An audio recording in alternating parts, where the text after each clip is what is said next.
After my adoptive parents died, I drifted from place to place, living under other people's roofs, enduring their disdain and ridicule, until the year I turned 15, my biological parents found me, and I unexpectedly became the heir of a wealthy family. But what I didn't foresee was, what I thought would be a joyful reunion full of tears, turned, by the 3rd year after we met, into despair so deep that I walked up to the rooftop, and, before their eyes, jumped down, hoping that my death would punish them. My soul hovered in the air, wanting to see how my parents, who always despised me, would cry in regret and remorse. Yet my father merely shook his head disdainfully, and said to my corpse, "Childish." My mother pressed her lips together, and exhaled in relief, as if a burden had been lifted. My sister even gave a disgusted ugh, telling my father to quickly have someone clean up the scene. The only one showing grief, almost in tears, was the fake young master, but in his eyes, I clearly saw satisfaction. And my family, they all said it wasn't his fault, that I had brought this upon myself. I stood frozen for a long time, then let out a bitter, self-mocking smile. When I opened my eyes again, I was back to the moment I had just been brought home. Chapter 1. After realizing I had been reborn, I sat in silence for a long time. In front of me, my parents spoke with reddened eyes, expressing the guilt and longing they had carried for years. They had missed me for 10 whole years. In my previous life, when I found my biological parents, I was overwhelmed with emotion. We hugged and cried together, and foolishly, I thought, I finally had a home. I thought I was finally a child with a loving father and mother. However, 3 years later, that fantasy shattered. My heart turned to ash, and I stepped off the rooftop in front of them, ending my life in despair. I had thought my death could punish them, but they never cared about me. Why would my death cause them any pain?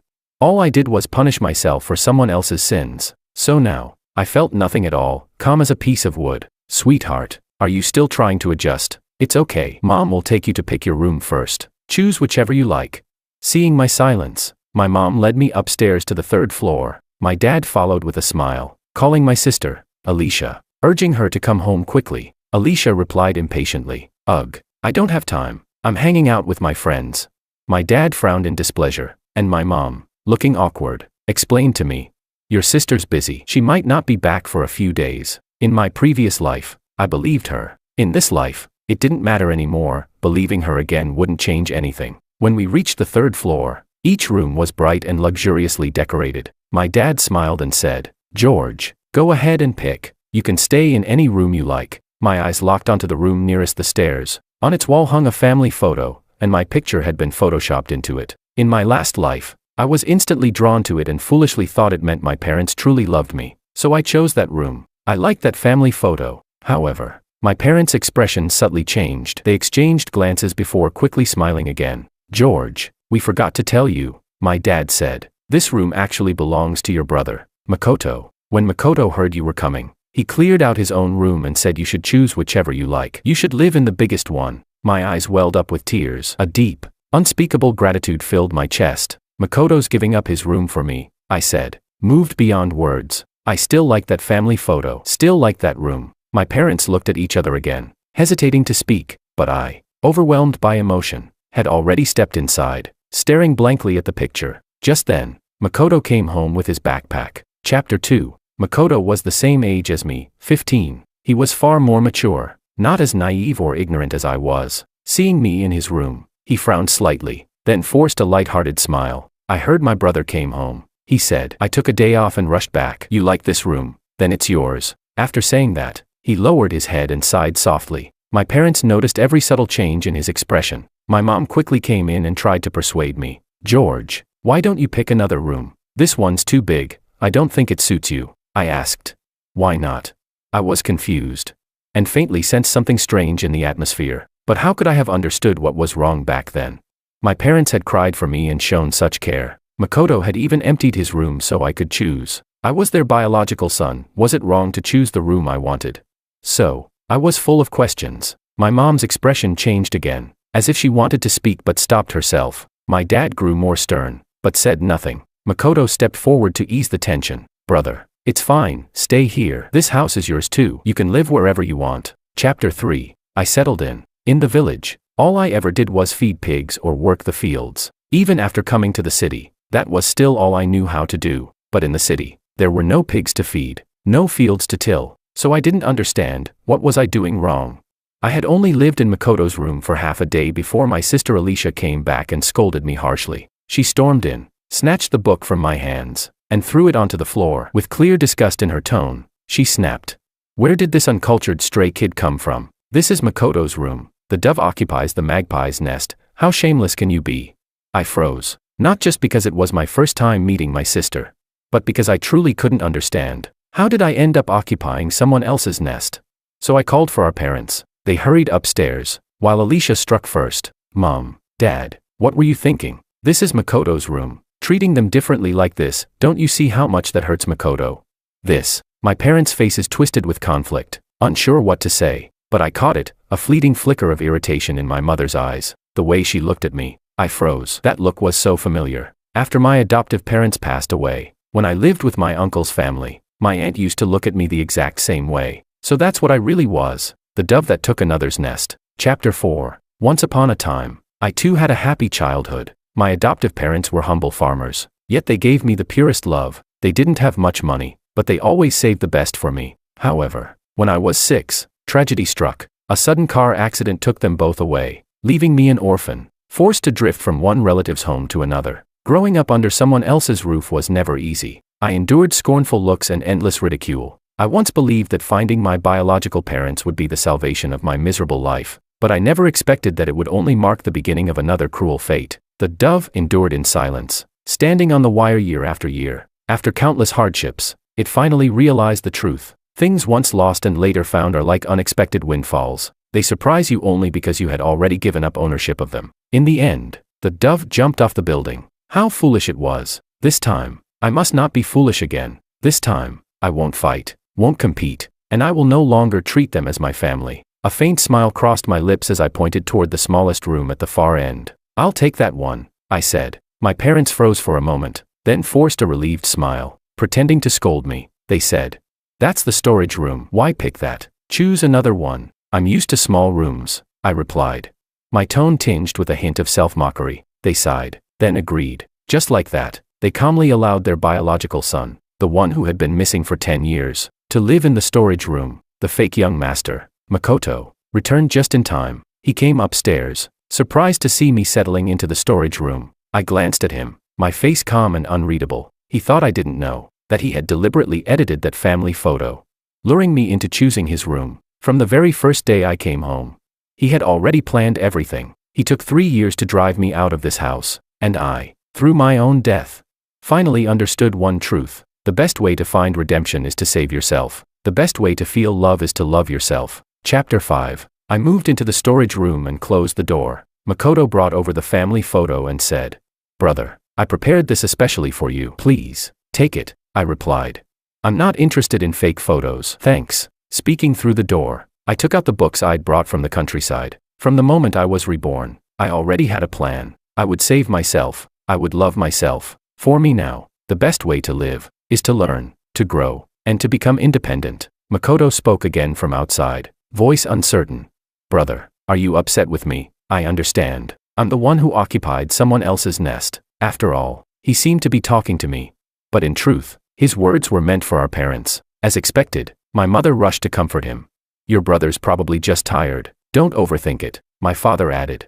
"Makoto, don't think that way. In this family, no one has occupied anyone else's nest." What a joke. Of course someone had. It was me. Chapter 6. When I woke up, the villa had fallen silent. The housekeeper told me, "Madam's in a bad mood, and master went shopping with her." I simply said, "Oh," and thought, good for them. Then, I started organizing the cash gifts, money given by my parents and relatives when they came to bring me home. Altogether, it was over 100,000 yuan. I planned to save it, because the days ahead wouldn't be easy, and this money was my only capital. The village chief had helped me open a bank card before, so I took it and went to a nearby bank. Having suffered for 3 years in my previous life, I was already familiar with the area. I wouldn't get lost this time. When I reached the bank, a tall woman in a black dress walked out, followed by the bank manager in a suit, bowing and smiling respectfully. I stopped in my tracks. The woman was my sister, Alicia. In this life, it was our first meeting, but she recognized me. After all, she had seen my photos and videos.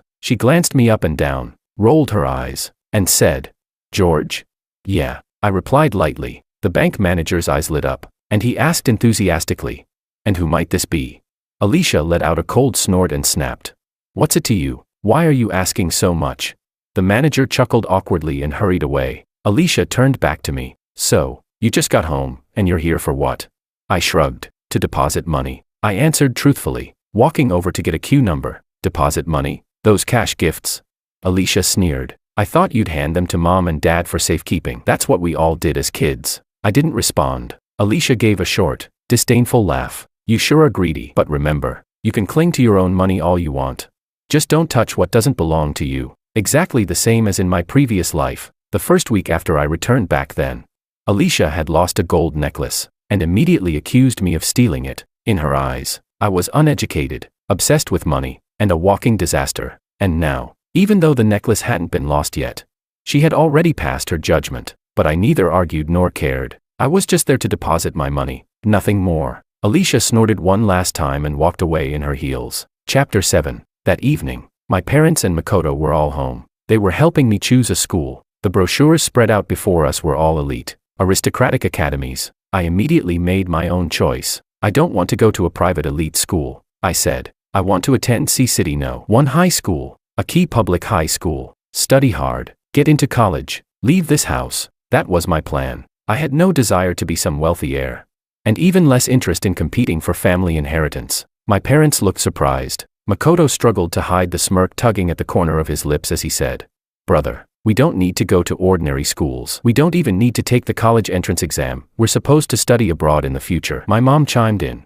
"That's right, George. You and Makoto can both attend Blue Sky Academy. We'll take care of your future for you." My dad's eyes flickered, deep in thought. I knew exactly what he was thinking. In my previous life, I had attended Blue Sky Academy and instantly became famous. Not because I was exceptional, but because I didn't fit in at all. A boy from the countryside studying alongside the sons and daughters of C-City's richest families. I stood out like a weed in a rose garden. When people found out I was the Wang family's long-lost heir, they came just to laugh. They saw I was dark-skinned, skinny, and plain-looking, a textbook poor loser who didn't belong in their world. Makoto only fueled the fire. He not only got others to pick on me, but even paid the class beauty to talk to me. When I finally let my guard down, she suggested a night run, and then accused me of harassing her, of trying to assault her. I became the school's laughingstock overnight, dragging the Wang family name through the mud. My father was furious. He slapped me so hard I fell to the ground. He shouted, "I knew this would happen when I let you attend that school.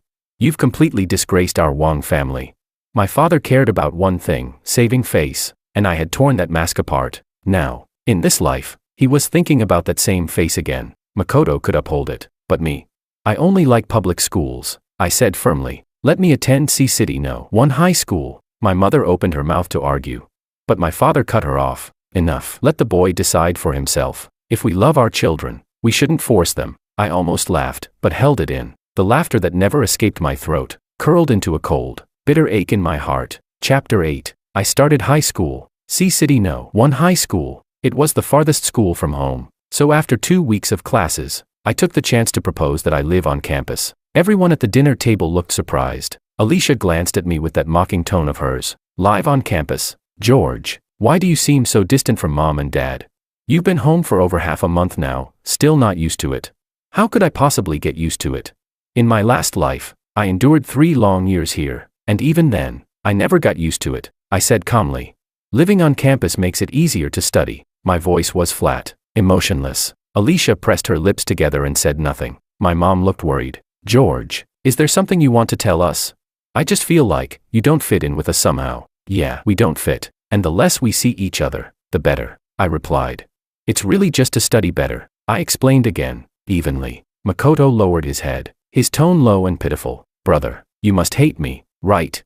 How about this? You don't have to move. I'll live on campus instead. That way, I won't bother you. Then he stood up and pretended to pack his things. I smiled inwardly. Makoto, you're in such a hurry. For the past 2 weeks, he had been trying to provoke me every chance he got, either to anger me or to slander me, but I didn't react. I didn't compete. I stayed calm, like an otter drifting with the current. He couldn't find a way to deal with me. Now that he'd finally found a chance to act pitiful and retreat strategically, he put on his perfect little performance. Anyone with half a brain could see through Makoto's intentions. And of course, my parents did too. They just didn't care. Alicia frowned. Why should you live on campus? Makoto, you didn't do anything wrong. Makoto sighed softly and sat back down. My dad took the opportunity to end the discussion. Well, since George wants to live on campus, let him. It's not a big deal anyway. Of course, it wasn't a big deal, because in my previous life, I had done the same. To be exact, I had lived in a small rental apartment near the school. Back then,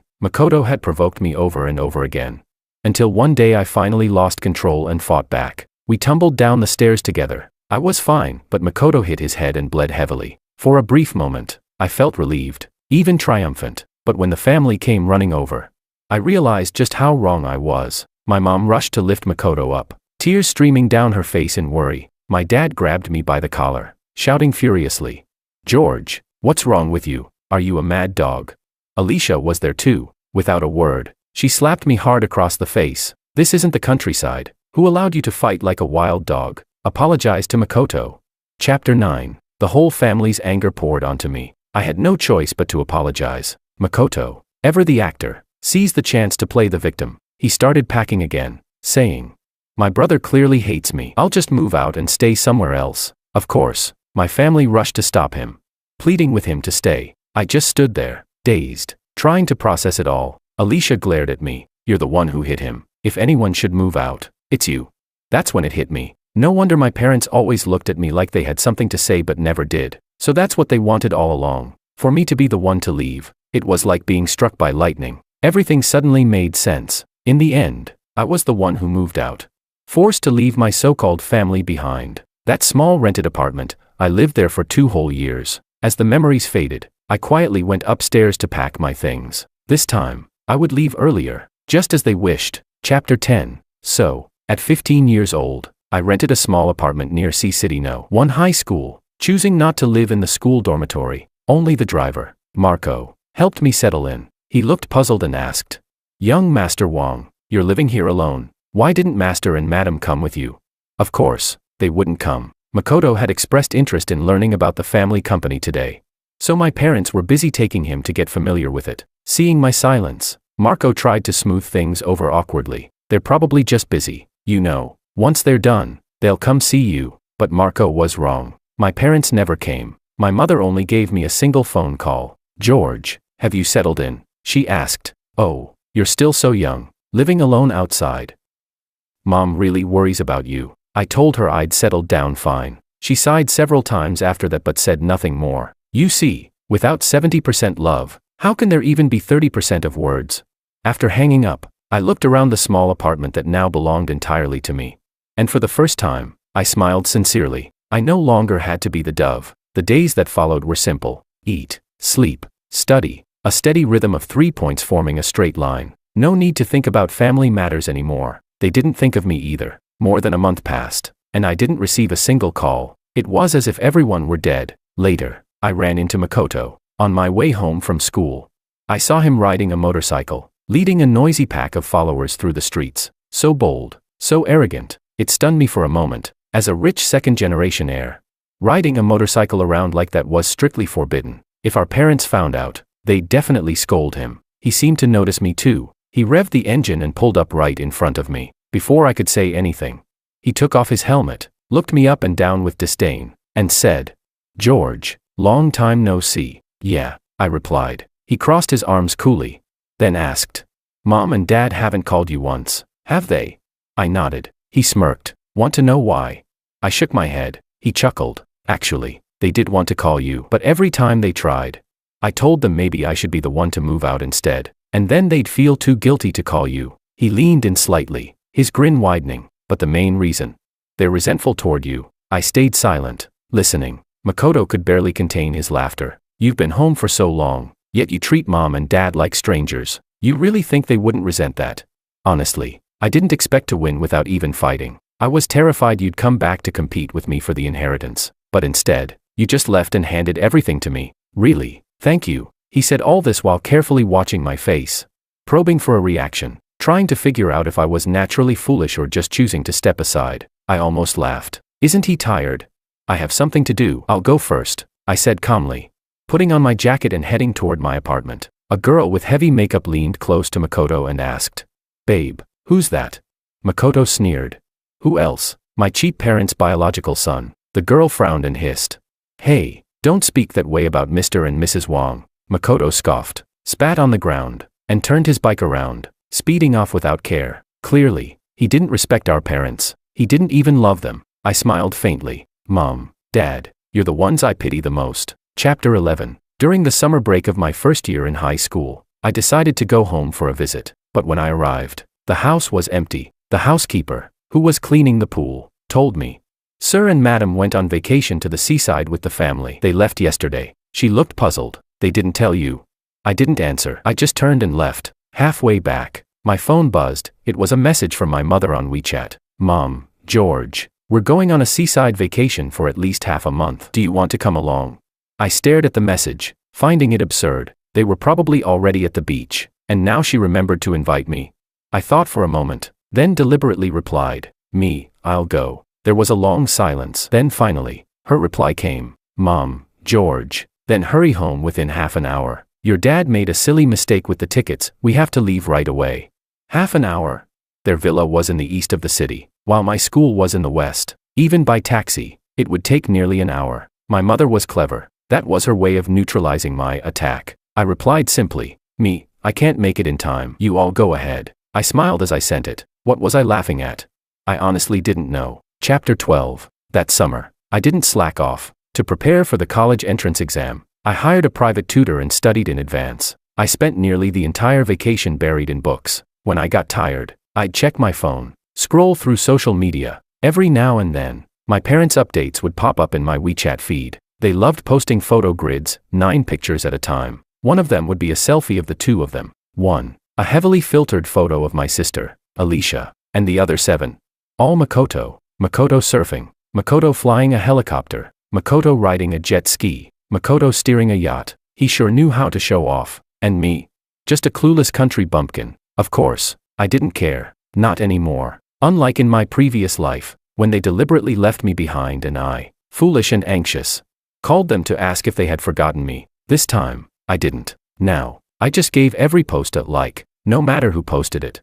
I'd tap that little thumbs up, a silent blessing. May you all be happy and well. Chapter 13. After the new semester began, I continued studying methodically, keeping a steady pace and climbing from average to the top 5 in my grade. In school, students with good grades always drew more attention. Soon, people started calling me the study god, and one day, I even received a love letter. A girl wrote that she admired how smart and humble I was, and that she thought I was handsome. I froze for a long time, completely dazed. The rest I could understand, but handsome?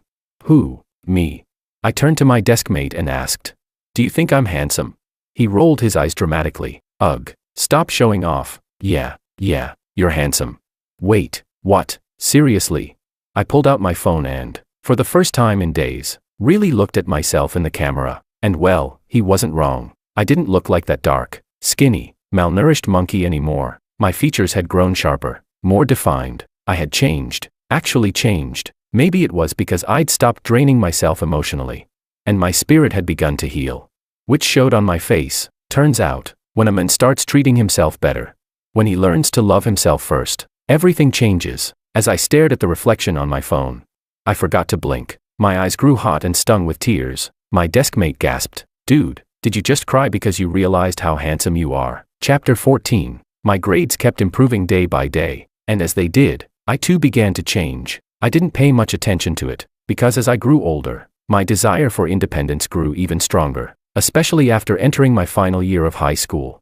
I often dreamed of pulling off a loser's comeback, of building my own career, standing tall at the top of the world, with everyone looking up at me. How laughable my past life had been. 3 entire years, completely wasted. All I did was beg for attention, for love, from my family. I just wanted parents who loved me. But on my 18th birthday, I ended that miserable life by leaping from a rooftop. 18. It's a special age. I knew something big would happen that day, and sure enough, early that morning, my mother called. It was the first call in half a year. The last one had been on New Year's Eve, asking me to come home for the family reunion dinner. I hadn't gone back. I just made dumplings by myself in my apartment. I picked up the phone. My mother's cheerful voice came through. "Son, it's been such a long time. Mom's been afraid of disturbing your studies, so I didn't dare call you." I answered faintly, indicating I understood. Then she got to the point. "It's like this. We're planning to send Makoto abroad for college. Do you have any thoughts about that? Would you like to study abroad too? Her words stirred up a storm inside me, dragging me back to that blood-colored sunset, the day I died. She had asked me the same question then. Do you want to study abroad? And I had said, yes, after 3 years of torment. I was neither fully human nor ghost, weak, pitiful, broken, but I clung to Makoto with all my strength. I refused to accept it. Why could a fraud steal the life that should have been mine? Why was I the dove in someone else's nest? I was their real son. So, when Makoto was to study abroad, I wanted to go too. I couldn't bear to fall behind. I still remember clearly the way my parents' expressions shifted slightly. Just like the day I first returned home and chose Makoto's room. Chapter 15. Deep down, I already knew. They weren't really asking for my opinion. They were just going through the motions. They had no intention of sending me abroad, but I was blinded by anger. I couldn't let go. I had to cling to Makoto. My mother sighed softly. George, studying overseas isn't easy. If you just waste time, you'll fail your classes. Besides, your English isn't good, and you haven't been studying seriously these past few years. How could I have studied in peace? Even though I had biological parents, I never truly had a home. I didn't argue. I just said coldly, I want to study abroad. Our family isn't short on money. Send me. Out of the corner of my eye, I caught Makoto's smirk. My father lit a cigar and spoke in a low, heavy tone. It's not about money. Sending you abroad means paperwork, arrangements, and coordination. Too much trouble. He didn't want to be bothered. I can handle the paperwork myself, I said. It won't trouble anyone. My father snorted impatiently. What do you know, country boy? If you cause trouble overseas, who's going to clean up your mess? We're all busy. Try using your brain for once. Rage burned inside me. I snapped. If everyone's so busy, aren't you afraid Makoto might cause trouble abroad too? You. My father's face darkened. He was so angry he snapped his cigar in half. Alicia shook her head and said coldly, what nonsense. Makoto's well-behaved. He's not the kind of person who stirs up trouble. I shot back. Well-behaved. He was drunk driving and almost killed someone. How long ago was that? In the next instant, Makoto put on a pained expression and said, brother, why would you curse me like that? Are you wishing me to die in a car crash overseas? My father's face turned thunderous. Without another word, he stood up and slapped me hard across the face. George, he roared, are you looking for death?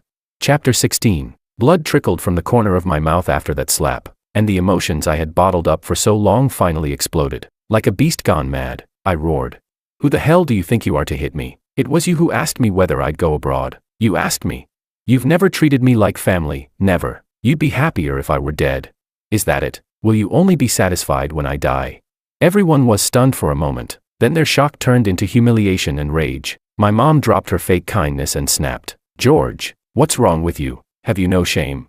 My dad ordered the maids to leave, then commanded, shut your mouth. You're a son of the Wong family, not some street thug. My sister just rolled her eyes, saying nothing. My lips trembled violently, my fingers shook, and soon my whole body followed. After all these years, I didn't even know why I was still alive. In my mind, I saw my adoptive mother on her hospital bed for the last time, holding my hand weakly as she whispered, study hard. When mommy gets better, I'll cook your favorite dishes again. But my father was gone, and then she followed him, leaving me to drift alone in this world. I thought I had finally found a home, only to realize I'd been lying to myself all along. My thoughts were a blur, grinding my teeth. I asked again, will you only be satisfied when I die?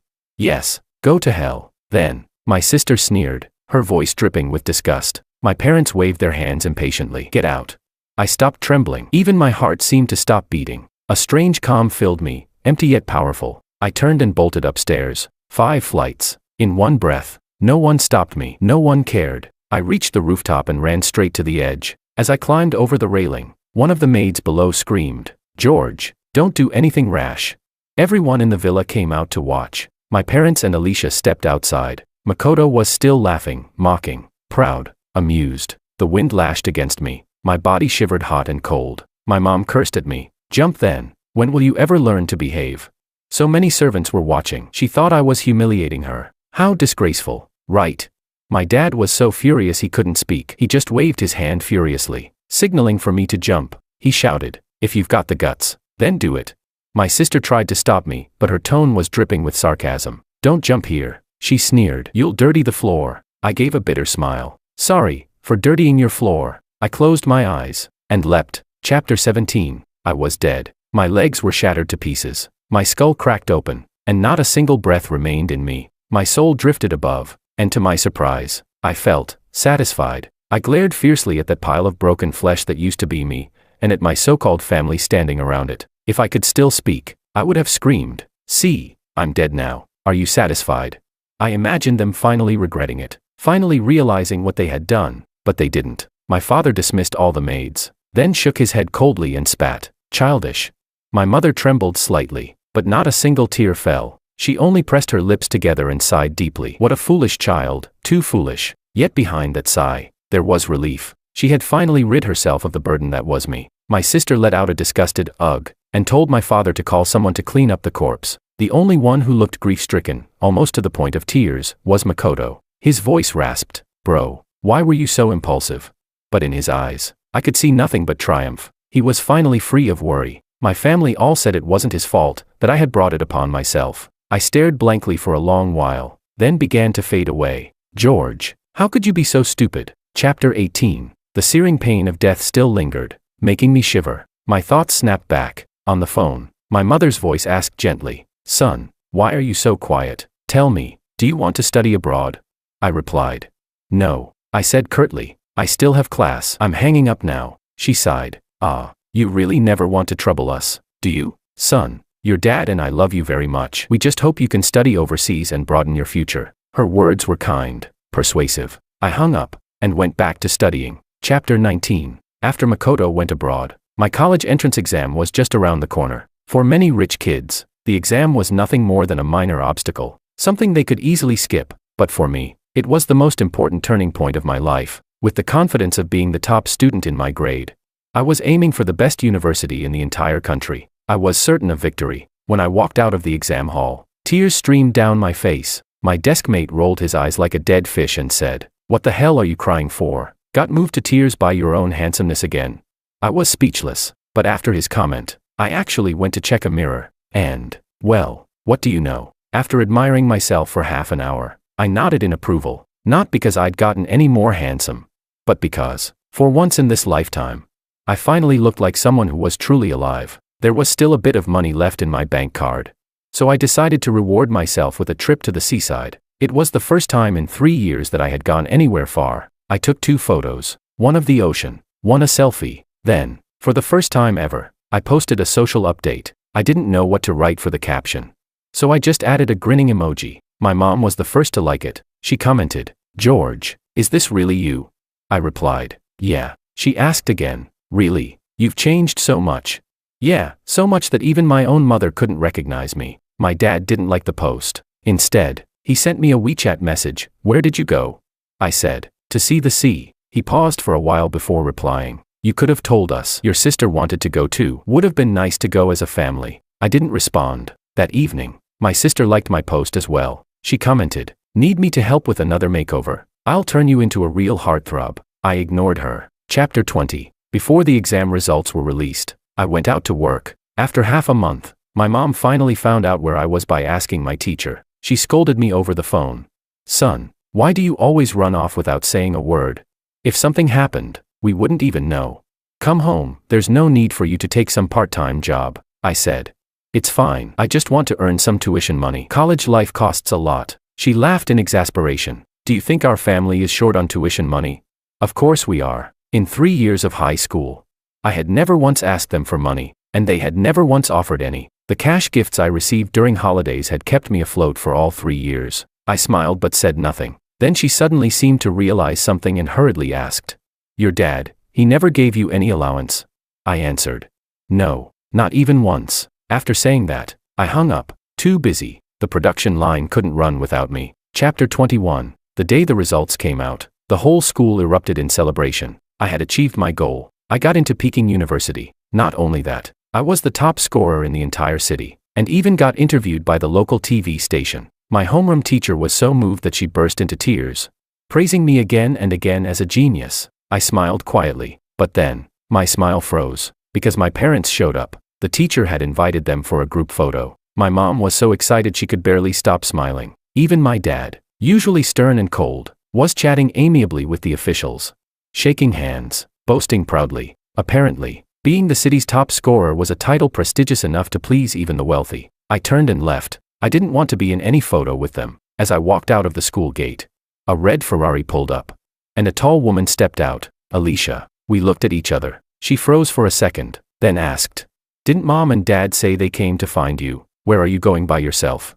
I replied, "I'm hungry, going to eat." Then I kept walking, heading toward a small restaurant nearby. Inside, mapo tofu cost 12 yuan, and stir-fried pork with green peppers cost 13. They were my favorite dishes. Usually, I would only order one and eat it with rice, but today, I splurged, ordered both, and I ate. Alicia came in after me, coughing hard from the chili smoke.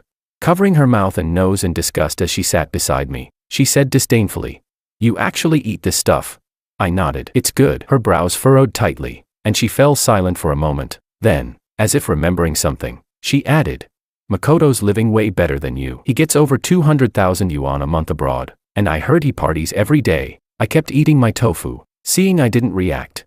Alicia suddenly pulled a bank card from her bag and handed it to me. She said, "You're the city's top scorer now. As your sister, I'll reward you with this card. There's 100,000 yuan in it. It's just what was left after I bought a handbag yesterday. Take it." How generous. She rewarded me with half a month of Makoto's allowance. I didn't take it. She left the card on the table, looked at me for a long moment, then quietly walked away. Chapter 22. I took that bank card back to the villa and placed it on the coffee table. Then, I packed the last of my belongings, ready to head north, to the capital, a place as vast as the sky and as boundless as the sea. Just as I was leaving, my parents returned home. Their faces were grim. When they saw me, they forced down their anger and demanded, "George, why didn't you stay for the group photo? The school officials were looking for you everywhere. Do you want us to lose face?" I replied calmly, "I didn't know there was going to be a photo." I gave a brief explanation and started walking toward the door. My father took a deep breath, his eyes locked tightly on me. My mother suddenly grabbed my hand, her eyes wet as she said, "George, do you hate us? It's been 3 years, and you've never once smiled at us. Now you've been admitted to Peking University, and you didn't even share your joy with us. We're your biological parents." Biological parents? I stopped. My gaze on her was faint, detached, the way one looks at a stranger. Countless memories swirled in my mind. And in the end, they all settled into a calm, still well, not a single ripple. I said softly, "You're mistaken. I just wasn't born someone who smiles a lot." Absurd.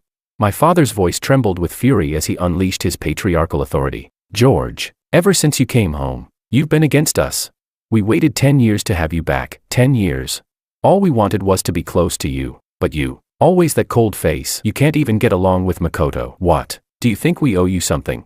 "That's right. You do owe me." For the first time in a long while, something rippled inside me, a single drop that spread outward, turning into waves. And finally, into a raging storm. I stared at my furious father, at my sorrowful mother. Then I asked, "If, on the day I came home, I had chosen Makoto's room, would you have agreed?" They froze for a moment, then quickly nodded. "Of course, you could have stayed anywhere you wanted," I said. "Then call Makoto right now. Tell him I want his room." I set my suitcase down. They stiffened, eyes darting nervously. My father hesitated. It's late in America. Makoto's probably asleep." "A good excuse," I continued. "Then what about the time you went to the seaside? If I'd told you to wait for me, would you have waited?" "Of course," my mom jumped in. "Didn't I say we should wait? It was your dad, he bought the wrong tickets." I was furious about that. I smiled faintly. "That day, I came back. You'd left the day before." Her face went pale. Her throat tightened as if someone had grabbed it. I pressed on. "On my 18th birthday, if I had insisted on going abroad, would I have gotten 200,000 yuan a month, like Makoto, to live freely overseas?"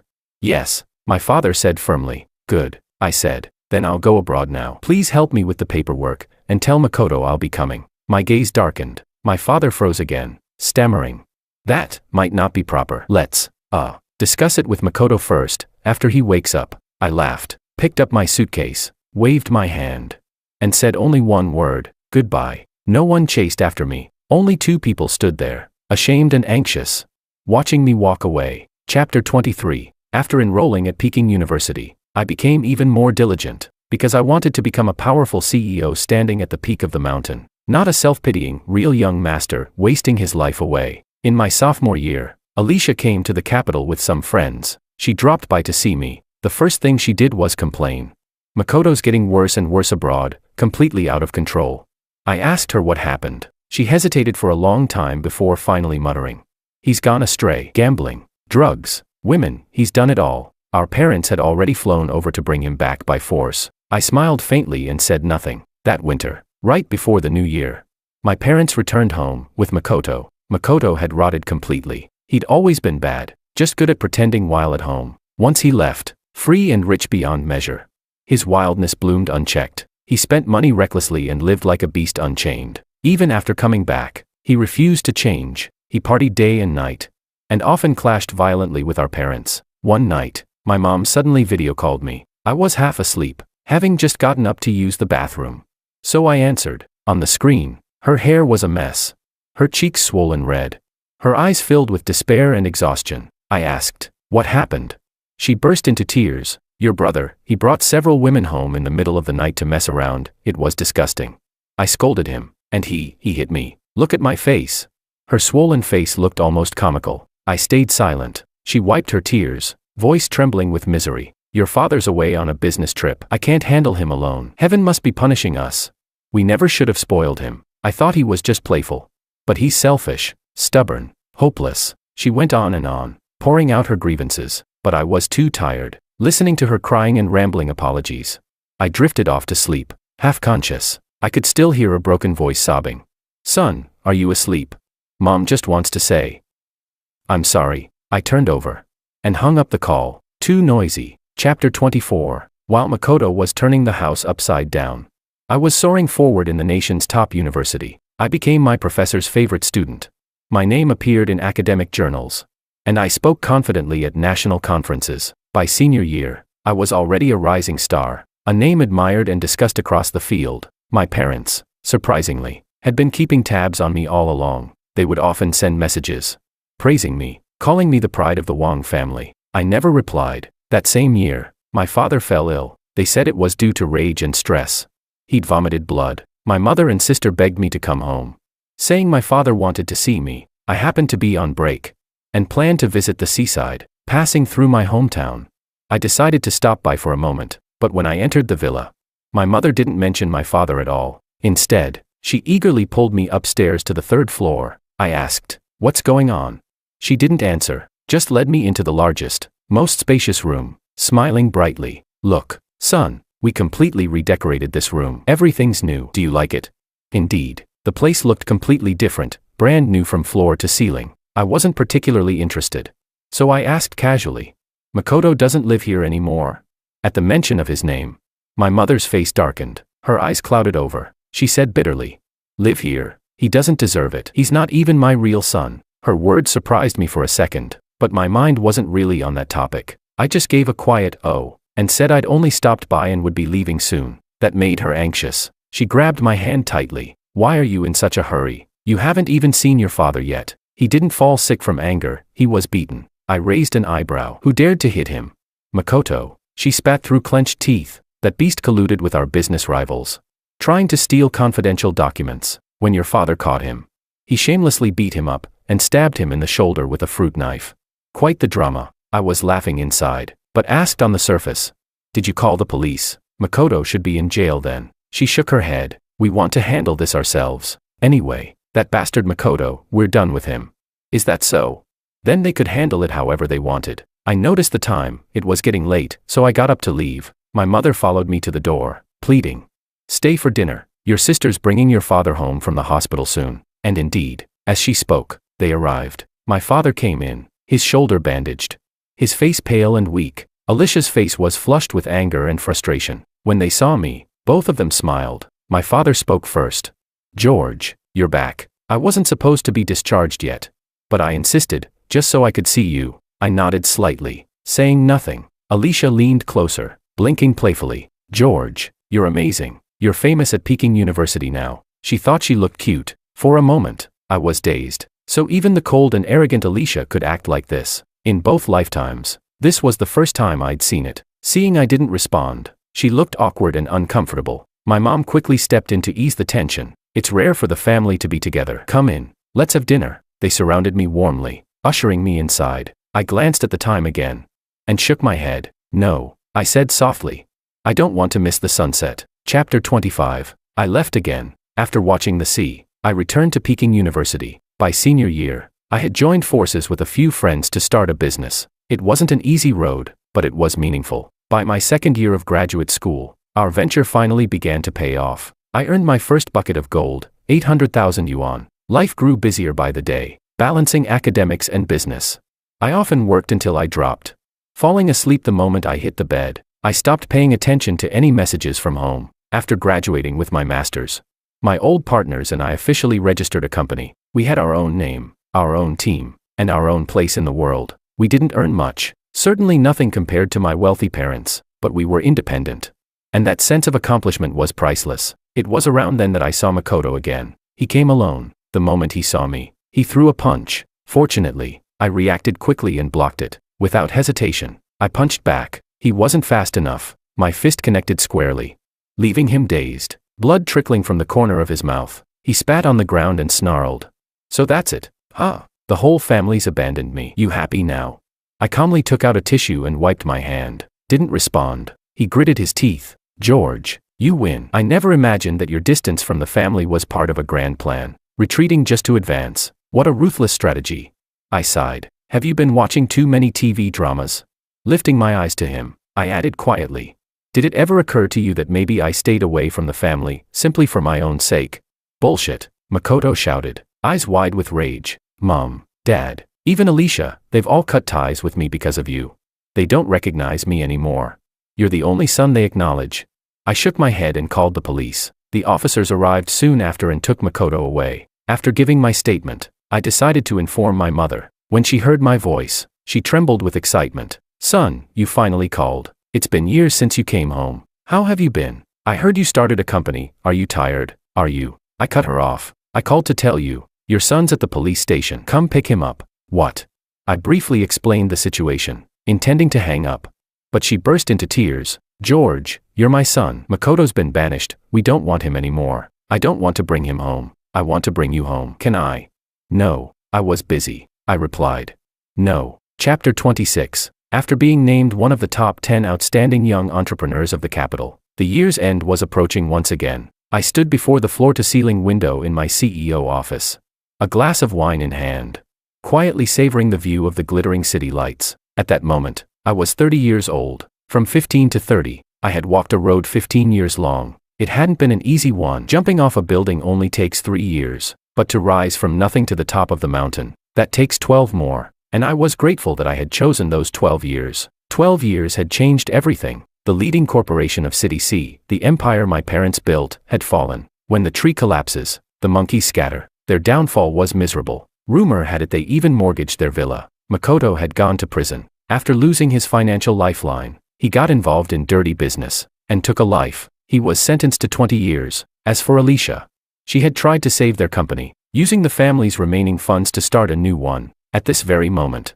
she was waiting outside to see me. She had been waiting since morning, until the night had fallen. My secretary knocked softly. Mr. Wang, that lady still refuses to leave. I nodded, put on my coat, and stepped out. When Alicia saw me, she forced a small, flattering smile, but her eyes brimmed with sorrow that could not be hidden. The once proud and dazzling heiress had lost all her light. When we met, she didn't call me George anymore. She greeted me formally. Good evening, Mr. Wang. I signaled to my secretary to pour her a glass of water, then smiled politely. Miss Wang, I've reviewed your proposal. I'm very sorry, but it doesn't meet my expectations. Her lips quivered, but she couldn't find the words to speak. I stood up and said lightly, well then, I'll be heading off. It's getting late. That was when she finally spoke, her voice trembling. Dad and Mom miss you so much. Could you visit them? They talk about you every day. I paused. Before I could respond, she sniffled, her voice breaking as tears welled up. You've changed so much. You're like a stranger now,